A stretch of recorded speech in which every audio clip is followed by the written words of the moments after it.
Hello, good morning. कैसे हो? Voice clear है भाई? चलो, हम डेवलपमेंट वाला चैप्टर कर रहे थे। डेवलपमेंट वाले चैप्टर में हमने एक बात देखी थी कि डेवलपमेंट होता क्या है। प्रॉपर डेफिनेशन ना पता लगने के बावजूद भी हमने डेवलपमेंट के कई एस्पेक्ट्स के बारे में बात करी। लास्ट में हमने बात करी थी कि भाई different people can have different definition of goal development. अलग अलग लोगों के लिए डेवलपमेंट का मतलब अलग अलग हो सकता है। साथ में ये कई बार कॉन्फ्लिक्टिंग भी हो सकता है। जो आपके लिए डेवलपमेंट है वो मेरे लिए डिस्ट्रक्शन हो सकता है। ठीक है, आज का जो टॉपिक है उससे आगे टॉपिक है भाई नेशनल डेवलपमेंट, राष्ट्रीय विकास। राष्ट्रीय विकास। अब एक चीज समझो कि जब हम डेवलपमेंट को लेकर एक मत नहीं है तो राष्ट्र का विकास कैसे होगा, इसको लेकर एक मत कैसे हो सकते हैं। सभी के लिए डेवलपमेंट का जब अलग अलग मतलब है तो उनके लिए नेशनल डेवलपमेंट का भी अलग अलग मतलब है।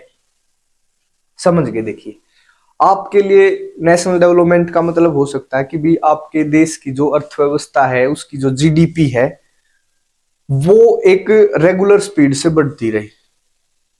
किसी दूसरे के लिए नेशनल डेवलपमेंट का मतलब हो सकता है कि भी वहां पर सबको इक्वलिटी मिले। आप ऐसे वर्ग से, पिछड़े वर्गों से बिलोंग करते हो और आप चाहते हो कि भी हमें बराबर रिस्पेक्ट मिले, बराबर अपॉर्चुनिटीज मिले लाइफ में आगे बढ़ने की। ये अलग अलग लोगों के लिए। कुछ जो फॉरेस्ट पे डिपेंड व्यक्ति हैं वो क्या सोचेंगे कि भी फॉरेस्ट ऐसे ही बने रहे, तब उस देश को डेवलप वो मानेंगे। इसी प्रकार राष्ट्रीय डेवलपमेंट की, अगर राष्ट्रीय विकास की बात करें, इसका भी मतलब लोगों के लिए अलग अलग है। चूंकि हम हर चीज को वैल्यू नहीं दे सकते, हर व्यक्ति की डिमांड नहीं मानी जा सकती, हर व्यक्ति जैसा चाहता वैसा देश नहीं हो सकता। तो हम क्या करते हैं, जो सबसे इंपॉर्टेंट फैक्टर होते हैं, जिसके ऊपर सब सहमत होते हैं, उसको राष्ट्रीय के विकास में हम मापते हैं। और इसका हमने एक फॉर्मूला निकाला है कि भाई maximum happiness for the maximum people for the maximum time. Maximum happiness for the maximum people for the maximum time. For the maximum time. क्या ये ठीक है भाई? हम सबके अनुसार विकास नहीं कर सकते। जैसा प्रत्येक व्यक्ति जो सोचता है उसके अनुसार हम सारे काम नहीं कर सकते। तो इसको सॉर्ट आउट करने के लिए हमने एक फॉर्मूला निकाला कि भाई ज्यादातर लोगों की खुशी हो, मैक्सिमम खुशी हो और साथ में मैक्सिमम समय के लिए हो। अगर हम ऐसा काम कर पाते हैं तो वो राष्ट्रीय डेवलपमेंट माना जाएगा। ठीक है, अब कंपेयर करने हैं। Compare the countries.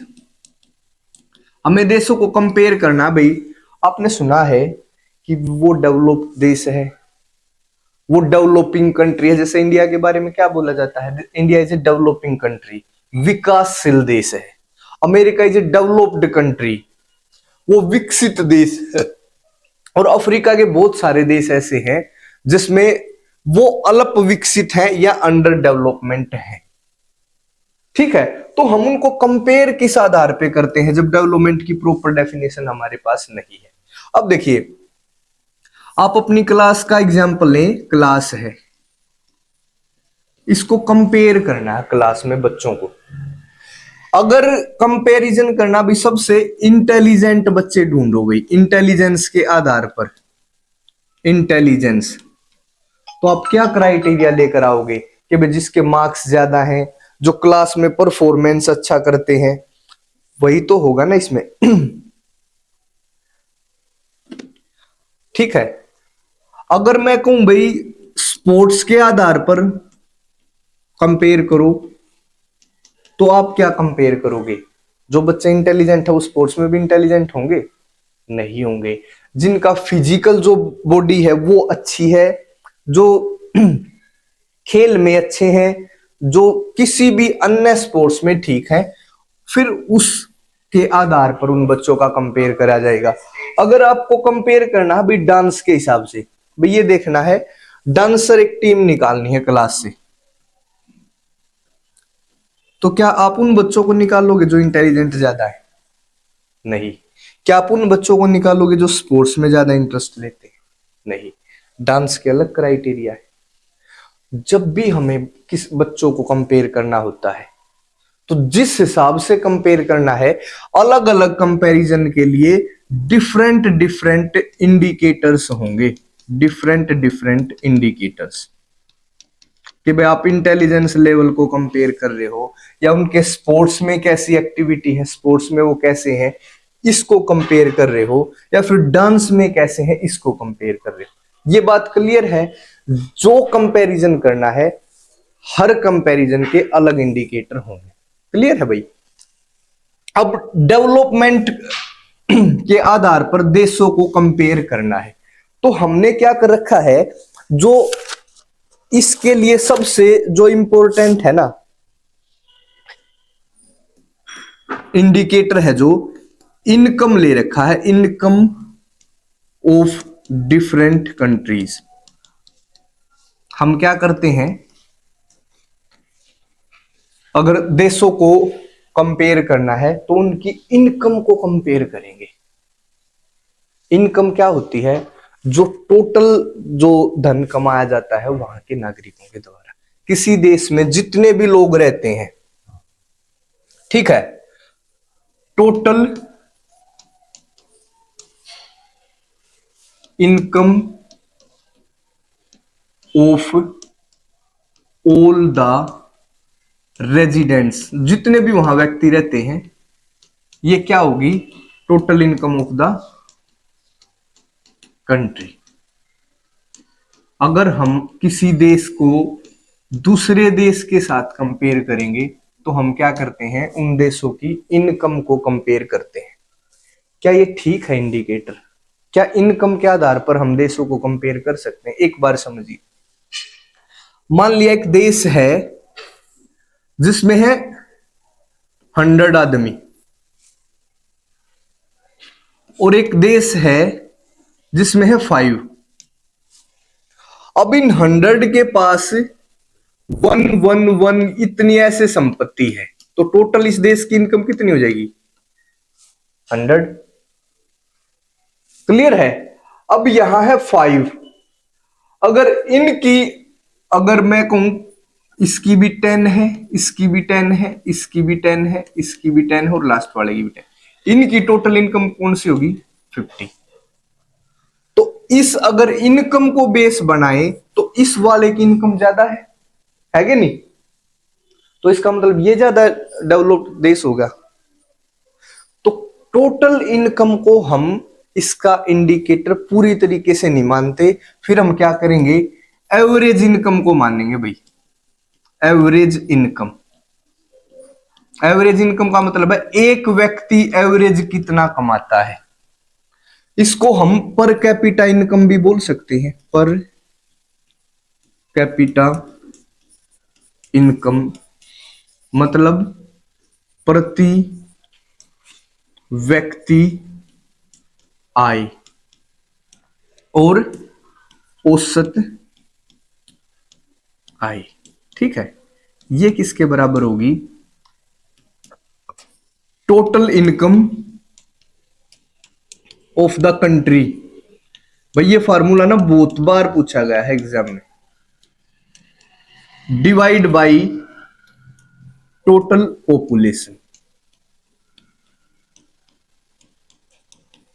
क्लियर है? अब इससे क्या होगा, एक व्यक्ति की एवरेज आय निकल जाएगी। जैसे किसी देश के सारे नागरिक 500 रुपए कमाते हैं और उस देश की जनसंख्या है 50, तो इसका मतलब क्या होगा, टोटल इनकम को अगर पॉपुलेशन से डिवाइड करोगे तो आंसर आ गया 10।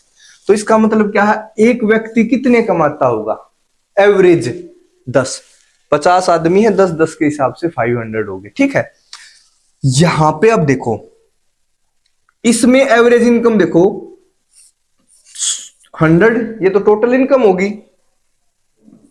डिवाइड बाई 100, क्योंकि 100 ही पॉपुलेशन थी, इसमें एवरेज इनकम आई है 1।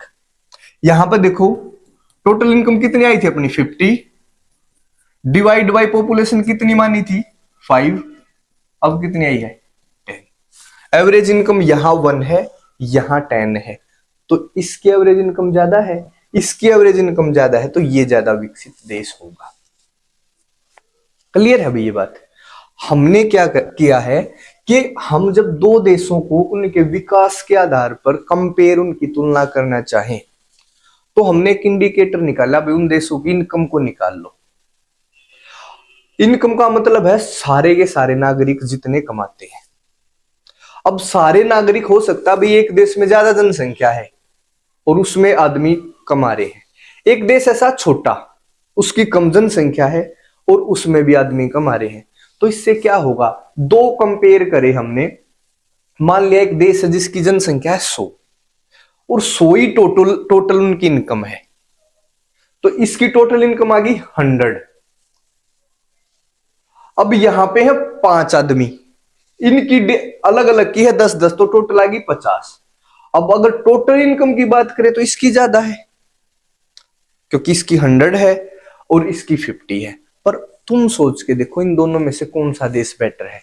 यहां पे तो हर व्यक्ति के पास 1 रुपया है, यहां पे हर व्यक्ति के पास है 10 रुपए, तो अमीर तो ये होना चाहिए, बट टोटल इनकम लोगे तो ये अमीर दिख रहा है। तो इसलिए total income of the country हम क्या करते हैं, इंडिकेटर के रूप में नहीं लेते।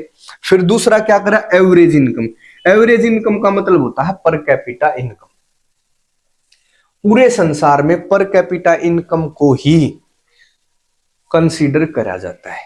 पर कैपिटा इनकम, जिसको प्रति व्यक्ति आय बोलेंगे, क्या होती है, जितनी भी पूरे देश की इनकम है उसको हमने डिवाइड करा वहां की पॉपुलेशन से, जिससे क्या आ जाएगा, एक व्यक्ति की आय। क्या भाई ये बेस्ट ऑप्शन है कंपेयर करने का? क्या इसकी भी लिमिटेशंस हो सकती हैं, ड्रॉबैक्स हैं क्या इसके? Limitation of average income as indicator of the development. अगर हम औसत आय को डेवलपमेंट के एक इंडिकेटर के रूप में लें, उसकी क्या लिमिटेशंस है, ये बात है। देखिए इसकी भी कुछ लिमिटेशंस है। सबसे पहले क्या है, this does not tell the distribution of resources or how resources are distributed among people of the country। देखिए इसकी सबसे बड़ी कमी है क्या, ये जो संसाधनों का बंटवारा है वो कैसे हुआ है, इसको नहीं बता सकता। कैसे संसाधन लोगों के बीच में बांटे गए हैं, किसके पास कितने पैसे हैं। देखिए एवरेज इनकम का मतलब है कि भाई हर व्यक्ति की औसत आय, एग्जैक्ट आय नहीं होती है, एग्जैक्ट आय थोड़ा है ये, यह औसत आय। इसकी सबसे बड़ी समस्या क्या है कि भाई ये नहीं पता चल सकता इसमें रिसोर्सेज है या जो मनी है, वो जो इनकम हो कैसे डिस्ट्रीब्यूट हुई है लोगों के बीच में। इसको समझे थोड़ा सा कैसे। मान लिया एक देश है ये, यहां पे 3, 4, 5 आदमी है इसमें, और एक देश है ये, यहां भी क्या है 5 ही आदमी मान के चलो, ये यहां के दोनों एंड्स है। इस व्यक्ति के पास 1 रुपया, इसके पास भी 1 रुपया, इसके पास भी 1 रुपया, इसके पास भी 1 रुपया, और इसके पास क्या है 16। तो इस देश की औसत आय कितनी होगी, टोटल करो, 16 + 1 17, 18, 19, 20, ये तो टोटल आई होगी। Divide by its population, population कितनी है 5, एवरेज कितनी आ गई 4। ठीक है, अब एक और ये देश है, इसकी भी 4 है, इसकी भी 4 है, इसकी भी 4 है, इसकी भी 4 है, इसकी भी 4 है। क्लियर है। अब इसकी टोटल टोटल क्या इनकम, 4 + 4 + 4 + 4 20, सभी 4 को जोड़ दिया। डिवाइड बाई पॉपुलेशन, पॉपुलेशन कितनी है इसकी भी 1 2 3 4 5, इसकी भी एवरेज इनकम क्या आई 4। पर कैपिटा इनकम यहां भी 4 है और पर कैपिटा इनकम यहां भी 4 है। अगर डेवलपमेंट के इस इंडिकेटर को हम ध्यान में रखें सिर्फ, तो दोनों देश बराबर स्थिति में है क्योंकि इनकी पर कैपिटा इनकम है बराबर। बट क्या ये दोनों देश अगर तुम्हें मौका मिले रहने का, तो किस देश में रहना चाहोगे, इसमें या इसमें? यहां देखो कुछ हाथों में रिसोर्सेज का सेंट्रलाइजेशन है, यहां पे देखो एक व्यक्ति के पास कितना धन है, यहां पे लगभग सब बराबर है। तो एवरेज इनकम दोनों की 4 है। तो एवरेज इनकम ने ये बताया कि भी कैसे ये धन डिवाइड हो रखा है इसमें, नहीं। एक तो ये कमी है, दूसरी इट डज नॉट टेल या define the gap between rich and poor. जो रिच और पुअर के बीच में जो खाई है ये नहीं बता सकते। बताओ, बता रही है ये कितनी खाई है? यहां पे तो देखो 4 आदमियों का मतलब है 80% जनसंख्या, एक आदमी का मतलब है 20%। समझ गए? 5 आदमी है तो 80% पे इनका कब्जा, 20 पे इसका। अब इन चारों के पास क्या है, टोटल 20 है, तो इनके पास है 20% रिसोर्सेज।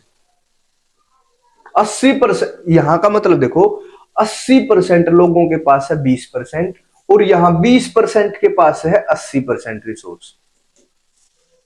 अगर हम क्या करें, टोटल आदमियों को 100 मान ले, टोटल इनकम को भी 100 मान ले, तो 100 है तो एक 20 के बराबर होगा, तो ये 4 आदमी 80% के बराबर हो गए और ये 4 जो इनकम है इनकी 20% के बराबर होगी और ये जो 16 है ये 80% की और ये 20% की। क्लियर है भैया?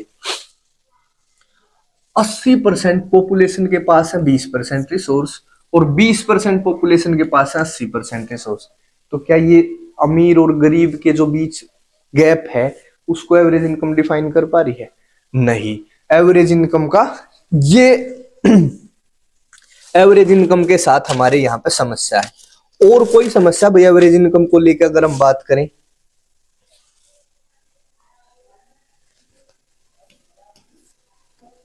इसी चीज को लेकर it hides economic inequalities in the country. देश में जो आर्थिक असमानता है ये उसको डिफाइन नहीं कर पा रही। अपने देश में क्या समस्या है? प्रति व्यक्ति आय ठीक है। हमने एक आपने बिल्कुल लाइन सुनी होगी, India is not a poor country but Indians are poor. How can you say so? इसका क्या मतलब है? इंडिया एक गरीब देश नहीं है। इंडिया के पास अगर टोटल देखोगे ना तो बहुत पैसा है, but Indians are poor. But वो जो पैसा है वो बहुत थोड़े लोगों के पास है। ज्यादातर इंडियंस क्या है, वो गरीब है। क्लियर है? ये इसी चीज को शो कर रही है कि भाई इंडिया एक गरीब देश नहीं है, इंडिया में रहने वाले लोग गरीब हैं। इसका मतलब ऐसा कुछ है कि भाई कुछ लोगों के पास ज्यादा संपत्ति है और कुछ बहुत बड़ी जनसंख्या के पास कम संपत्ति है। क्लियर है ये बात? ठीक है। ये इसकी अगर एक दो कई बार क्या होता है, हमसे पूछा जाता भाई एक नॉर्मली इंडिकेटर बताओ डेवलपमेंट का, एवरेज इनकम है। अगर एवरेज इनकम को हम डेवलपमेंट के एक इंडिकेटर के रूप में यूज करें तो इससे क्या समस्या है? इससे ये समस्या है जो आर्थिक असमानता मौजूद है उस देश में उसका नहीं पता चलता, किसके पास कितना धन है उसका नहीं पता चलता, कैसे धन का बंटवारा हो रहा है इसका नहीं पता चलता, अमीर गरीब के बीच में जो गैप है उसका नहीं पता चलता। ठीक है, ये इसकी कुछ कमियां हैं। अब वर्ल्ड डेवलपमेंट रिपोर्ट्स के अनुसार 2017 में वर्ल्ड डेवलपमेंट रिपोर्ट्स ये आई, वर्ल्ड डेवलपमेंट रिपोर्ट्स, इनके अनुसार ये किसने कौन जारी करता है इसको? World bank. अगर कोई भी देश जिसकी एवरेज इनकम $, इतने या इतने से ज्यादा है, अगर किसी भी देश की average income per capita income जिसको बोल सकते हैं, अगर $12,056 पर एनम एक साल में, भाई अगर किसी देश की प्रति व्यक्ति आय एक साल में $12,056 या इससे ज्यादा है तो उसको हम अमीर देश मानेंगे। और साथ में अगर किसी देश की एवरेज इनकम $955, $955 या इससे लेस है और लेस, तो इसको हम क्या मानेंगे? पुअर कंट्री और मोर। अगर $12,056 या उससे ज्यादा है एक साल की एक आदमी की आय तो अमीर है, अगर $955 या इससे कम है तो उस देश को क्या माना जाएगा? गरीब देश। क्लियर है? सिंपल सी बात है ना।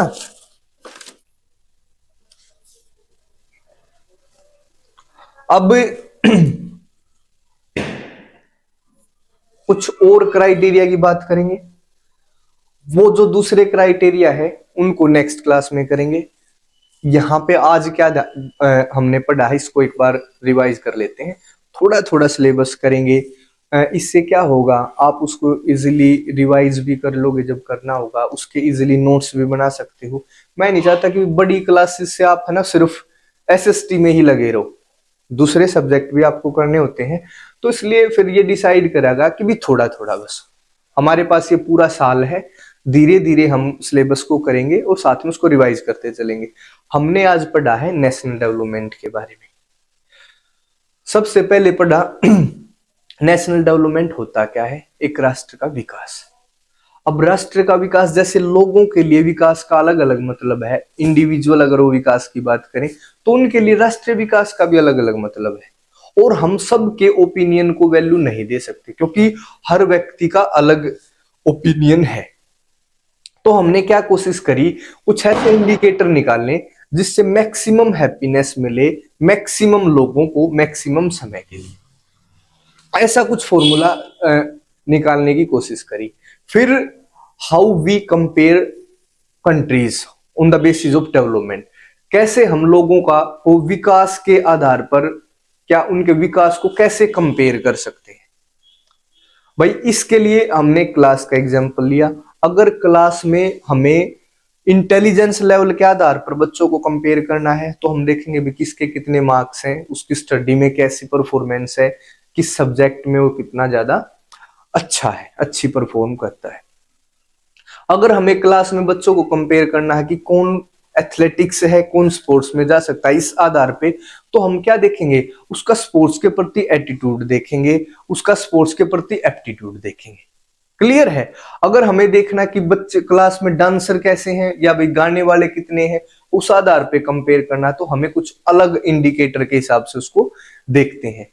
तो हम देशों को कंपेयर करने के लिए हम इनकम को इंडिकेटर मानते हैं, बट इनकम को इंडिकेटर मानने के क्रम में हमें एक बात पता चली कि कोई छोटा देश ज्यादा विकसित हो सकता है कम इनकम के साथ भी, एक बड़ा देश है उसके हर आदमी की थोड़ी थोड़ी इनकम है, पर टोटल होके वो ज्यादा इनकम दिख रही है।